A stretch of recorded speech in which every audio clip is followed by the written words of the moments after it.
इकडे की नाही दीदीला दुपारीच भूक लागली होती, तर म्हटली की काहीतरी करून दे मला. तर म्हटलं काय करायचं, तर म्हणे मस्त आपण इंदुरी पोहे करूया. म्हटलं चालेल.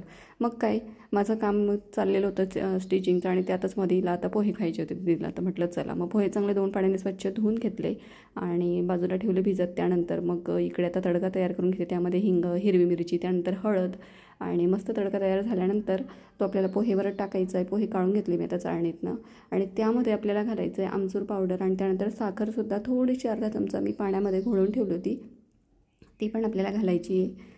तर आमचूर पावडर घातलं, त्यानंतर हे साखरेचं पाणी ते पण आपल्याला घालायचं आणि छान असं मिक्स करून घ्यायचं आहे.